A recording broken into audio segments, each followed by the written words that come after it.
I meant to get this out yesterday, but you know, Easter and all that. But this is going to be my summary and review of One Piece chapter 1179. If you do not want to be spoiled, please keep scrolling. The cover is a fan request showing Otama, Ace, and Yamato in Wano with a bunch of boar.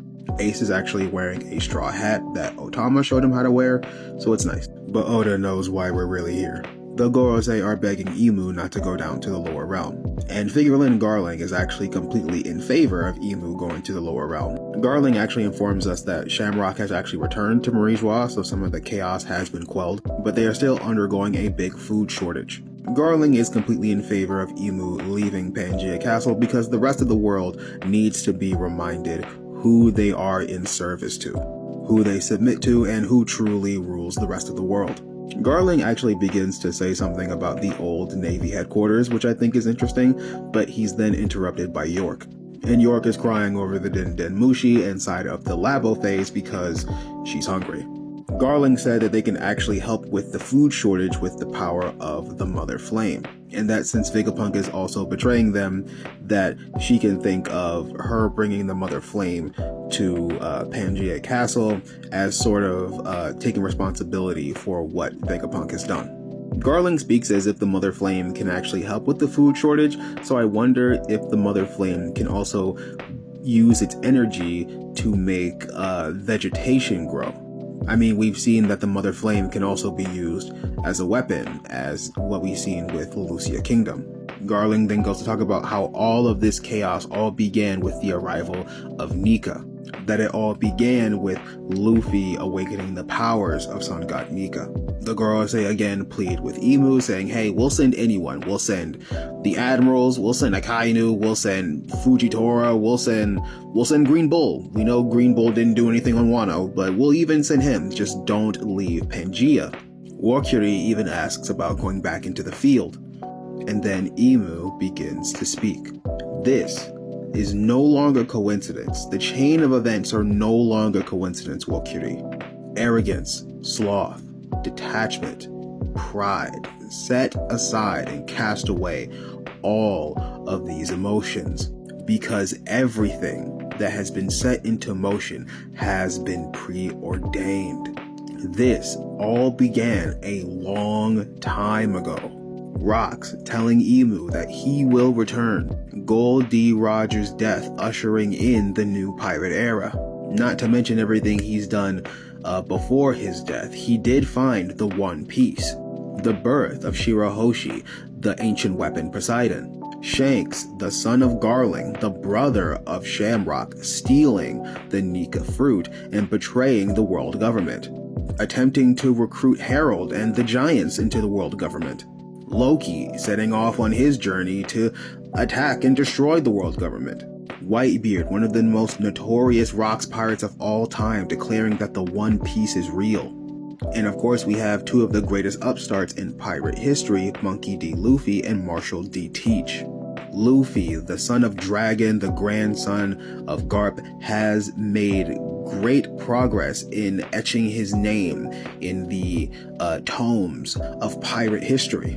Was able to successfully break in and out of Impel Down, and even made it to Marineford to attempt to save Ace. And even though he didn't succeed, the pirates on his side were willing to put their lives on the line in order to protect him.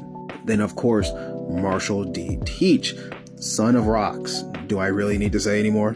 The man who was able to consume 2 devil fruits. The man who was able to break into Impel Down and free the level 6 prisoners. And not just free them, but also recruit them to his side. These are the people who are so abhorrent, so terrible, that even history itself would like to forget about them.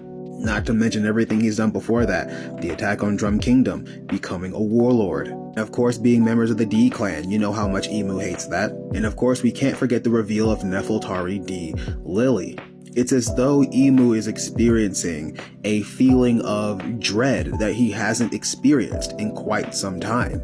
Then going on to say, I desire Vivi. So maybe after Elbaf, we check back in with Vivi and even get some sprinkles of some stuff that Blackbeard is planning. Needless to say, Imu has plans for all 3 of these characters. And as I said, Imu says, it all began long before this. The Gorosei realize that they're powerless to stop Imu, and Imu begins to descend into the lower realm as clouds begin to gather around Pangaea Castle. Back on Elbaf, things are beginning to wind down. The giants notice that Summers is able to pull his body together again, kind of like how magnets attract each other. And they actually notice that Summers has a mechanical heart. Now I wonder if all the Holy Knights have mechanical hearts. Does Killingham have a mechanical heart? What about Gunko? Does Garling have a mechanical heart? What about the Gorosei? Do they have mechanical hearts? Maybe, but I'm thinking maybe it's just a Summers gag because he is quite the cold-hearted character. We got Frankie with Usopp and Brook, and he comments about turning them into cyborgs. For Usopp, 1000% yes. He would be way more useful as a cyborg. Oh, but he shot Imu. What did he do before that? Okay.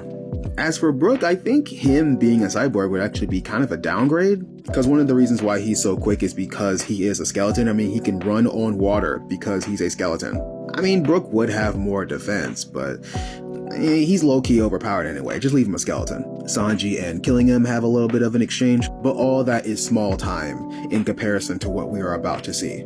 So Vegapunk and Loki are having a conversation about all the cold that has appeared around Elbaf. Loki then says that the hammer Ragnir is able to convert heat energy into like cold energy. The wording might be wrong, maybe not cold energy, but it takes heat and expels cold, so it freezes things by snatching away heat from it.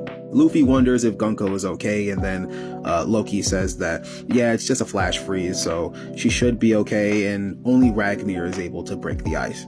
But just like we've seen in Pangaea Castle, these big clouds are beginning to gather around Elbaf. And then these giant black pillars of flame come crashing down on Elbaf's surface. These flames appear all around Orist Castle.